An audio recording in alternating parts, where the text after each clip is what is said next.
জয় গুরু। ওং শ্রী পরমাত্মনে নমঃ। শ্রী শ্রী গুরু গৌরাঙ্গ জয়ত। সকলকে জানাই শুভেচ্ছা এবং যথাস্থানে প্রণাম।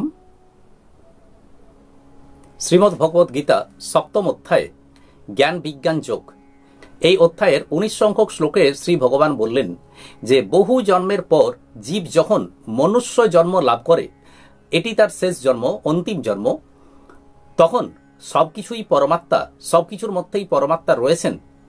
এইভাবে যে জ্ঞানী ব্যক্তি ভগবানের শরণাগত হন, ভগবান তাকে, অর্থাৎ ভগবান বলছেন যে সেই মহাত্মা অত্যন্ত দুর্লভ। এবার 20 সংখ্যক শ্লোক। কামস্তস্তৈ হৃত জ্ঞানঃ প্রপদ্যন্তে হন্য দেবতাঃ তং তং নিয়মমস্থায় প্রকৃত্যা নিয়তাঃ স্বয়া। শ্লোকটির অর্থ হল, ওইসব কামনা দ্বারা যাদের বিবেক অপহৃত হয়েছে তারা নিজ নিজ প্রকৃতির বশীভূত হয়ে অন্য দেবতাদের শরণাগত হয়ে তাদের নিয়মগুলি পালন করে থাকে। শ্লোকটির প্রথমেই শ্রী ভগবান বললেন কামস্তস্তৈ হৃত জ্ঞানঃ। কামই অর্থাৎ কামনা দ্বারা, স্তৈ তৈ অর্থাৎ সেই সব, হৃত জ্ঞানঃ অর্থাৎ যাদের জ্ঞান হৃত হয়েছে।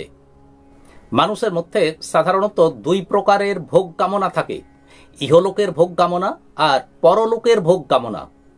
আসলে আমরা ভুলে যাই যে আমরা এই যে মানব জন্ম লাভ করেছি, শ্রী ভগবান 19 সংখ্যক শ্লোকে সে সম্পর্কে বলেছেন যে অনেক জন্মের পর যখন জীব কোনো মনুষ্য জন্ম লাভ করে, যেটি তার অন্তিম জন্ম, তো এই জন্মটি যে লাভ করলাম, এই জন্মের উদ্দেশ্য কি, এটা কিন্তু আমরা ভুলে যাই। আমাদেরকে মনে রাখতে হবে যে এই মনুষ্য জন্ম লাভ করেছি একটি কারণে, যাতে করে এই জন্মেই আমরা পরমাত্মাকে লাভ করতে পারি। যদি পরমাত্মাকে লাভ করতে পারি তখন এটি হয় আমাদের শেষ জন্ম। আর যদি না পারি, এই ভোগ কামনার দ্বারা যদি আমরা আবৃত হয়ে পড়ি, যদি এই ভোগ কামনা আমাদের বিবেককে আচ্ছাদিত করে তোলে, তখন আবার নতুন করে জন্ম শুরু হয়ে যায়। অর্থাৎ আবার এখানে যাওয়া আসা, সেই জন্ম মৃত্যুর চক্রে আমাদেরকে আবদ্ধ হতে হয়।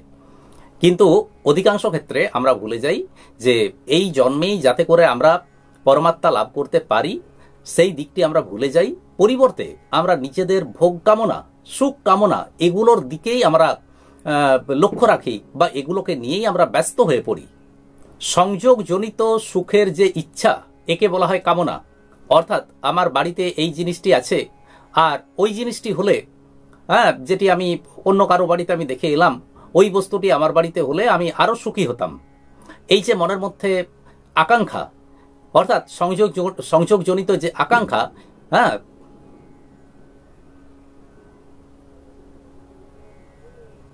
আমার বাড়িতে একটি জিনিস আছে, আমার বাড়িতে কোনো একটি জিনিস আছে, কিন্তু অন্য একটি বাড়িতে অন্য একটি জিনিস আমি দেখে এলাম, মনের মধ্যে ইচ্ছা হলো এটি যদি আমি আমার বাড়িতে পেতাম, আমার যদি এটি থাকতো। এই যে আকাঙ্ক্ষা, এই যে আকাঙ্ক্ষা জনিত সুখ ভোগের কামনা, এটি হলো আমাদের কামনা। এই কামনা দুই প্রকার। ইহলোকে সুখ ভোগের জন্য, অর্থাৎ বেশ সুন্দর জীবন যাপন করব, একটা বিলাসিতাময় জীবন যাপন করব, এজন্য আমাদের ধন সংগ্রহ দরকার, অর্থ সংগ্রহ দরকার, এটি এক প্রকারের কামনা। আর পরলোকে গিয়ে স্বর্গে সুখ ভোগ করব, স্বর্গ সুখ লাভ করব, এই যে কামনা, এটি আমাদের পরলোকের কামনা। আর এই পরলোকে কামনার জন্য পুণ্য সংগ্রহ করা, অর্থাৎ পুণ্য যতদিন রইল ততদিন পর্যন্ত আমরা স্বর্গ সুখ ভোগ করতে পারবো। তাই স্বর্গ সুখ ভোগ করার জন্য পুণ্য সংগ্রহ দরকার। তাই পুণ্য সংগ্রহের জন্য যে কামনা, এটি হলো আমাদের পরলোক সংক্রান্ত কামনা। এখন যদি এই ধন সংগ্রহের কামনার ব্যাপারটিকে দেখি, তো এই ধন সংগ্রহের কামনাও আবার দু প্রকার। প্রথমত, আমি বেশ অর্থ সংগ্রহ করব, ইচ্ছা মতো আমি খরচ করব, যখন আমার যেমন প্রয়োজন আমি সেই প্রকার ব্যয় করব। এই জন্য আমাকে ধন সংগ্রহ করতে হবে, অর্থ সঞ্চয় করতে হবে, এটি এক প্রকারের কামনা। আর দ্বিতীয়টি হলো যে আমি প্রচুর অর্থ সংগ্রহ করব, লোকে আমাকে বড় বলবে, আমি যথেষ্ট ধনী হব, অর্থাৎ এটি অহংকারজনিত কামনা। ঠিক তেমনিভাবে পুণ্য সংগ্রহের ক্ষেত্রেও এইরকম ভাবে দুই প্রকার কামনা দেখা যায়। প্রথমত, যে আমি পূজা পাশা ইত্যাদি করলাম, সারাদিনে 2-3 বার আমি নাম জপ করছি ইত্যাদি, লোকে আমাকে একজন পুণ্যাত্মা বলে আমাকে স্বীকার করবে, সবাই বলবে যে হ্যাঁ একজন খুব ধার্মিক ব্যক্তি ইত্যাদি। এটি এক রকমের কামনা। আর দ্বিতীয়টি এই যে আমি এই যে পুণ্য সংগ্রহ করছি এতে আমি পরলোকে গিয়ে স্বর্গ সুখ লাভ করব, এটি আরেক ধরনের কামনা। এখন মনের মধ্যে যদি এই সমস্ত কামনাগুলি যথেষ্ট প্রভাবশালী হয়ে ওঠে তখন মনের মধ্যে বিবেক বিচার এগুলো লোপ পায়। তখন কোনটি সৎ কোনটি অসৎ, কোনটি সার কোনটি অসার, এই ভাবনা এই বিবেক আমাদের মন থেকে দূর হয়ে যায়।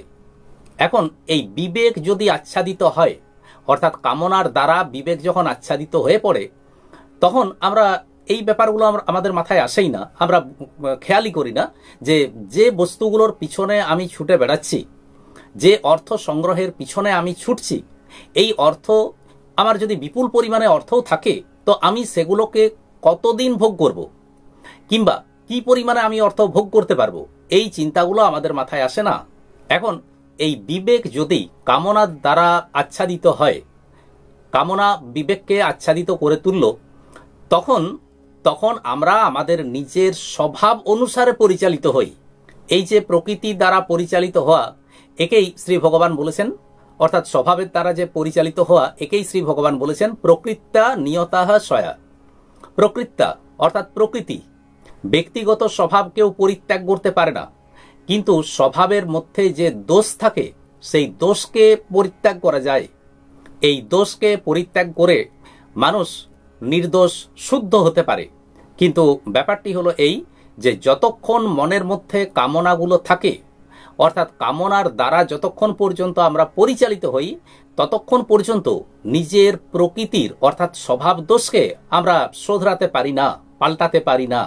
কিন্তু যদি আমাদের মধ্যে এই চিন্তা থাকে যে আমি যে কোনো উপায়ে কামনাকে দূর করব, আমাকে কামনাকে দূর করতেই হবে, এই উদ্দেশ্য যদি থাকে তখন সেক্ষেত্রে সেই প্রকারের মানুষ নিজের স্বভাবকে শুধরে উঠতে পারে। তখন সেই প্রকার সাধক আর প্রকৃতির দ্বারা পরিচালিত হয় না। যতক্ষণ আমরা প্রকৃতির দ্বারা অর্থাৎ স্বভাবের দ্বারা পরিচালিত হই ততক্ষণ পর্যন্ত আমরা আমাদের মনের মধ্যে যে সমস্ত কামনা বাসনা থাকে সেই কামনা বাসনাগুলোকে পূরণ করার জন্য নানান উপায় নানান পথ খুঁজে চলি। আমরা তখন ভাবি যে আমার মনের এই কামনাগুলো আমি কি করে পূরণ করব, হয়তো বাড়িতে যদি আমি হোম যজ্ঞ ইত্যাদি করি তাহলে আমার কামনা পূরণ হবে, আমি যদি দান ধ্যান করি তাহলে আমার কামনা পূরণ হবে, আমি যদি অমুক দেবতার মন্দিরে মানত করে আসি তাহলে নিশ্চয়ই আমার কামনা পূরণ হবে। এই সমস্ত নানান পথ উপায় আমরা খুঁজে বার করি। এর পাশাপাশি এই কামনাগুলোকে পূরণের জন্য আমরা নানা রকম ব্রত পালন করি, বিভিন্ন দেবদেবীর শরণাপন্ন হই। আসলে কামনাগুলোকে পূরণের জন্যই আমরা এই সমস্ত কাজকর্ম করে থাকি, বিভিন্ন ব্রত হোম যজ্ঞ ইত্যাদি সম্পন্ন করি, বিভিন্ন দেবদেবীর শরণাপন্ন হই, কিন্তু আমরা ভগবানের শরণাপন্ন হই না। বিভিন্ন দেবদেবীর শরণাপন্ন হওয়ার পিছনে দুটো কারণ থাকে। প্রথমত কামনা, অর্থাৎ কামনা পূর্তি, কামনা যাতে করে আমার কামনা পূরণ হয় এই জন্য আমরা বিভিন্ন ব্রত বিভিন্ন দেবদেবীর শরণাপন্ন হই। আর দ্বিতীয়ত নিজ স্বভাবের বশ্যতা, নিজ স্বভাব অনুসারে আমরা সেই সমস্ত দেবদেবীর শরণাপন্ন হই। এখন মনে রাখতে হবে যে এই যে কামনা, মানুষ মাত্রেই যে কামনা থাকে সেই কামনাটাই অর্থাৎ মানুষের মনের যে সমস্ত কামনাগুলো থাকে সেই কামনা প্রকৃতির দ্বারা সৃষ্ট নয়, আবার ভগবানও এগুলোকে সৃষ্টি করেননি, এটি মানুষের নিজেরই সৃষ্টি করা।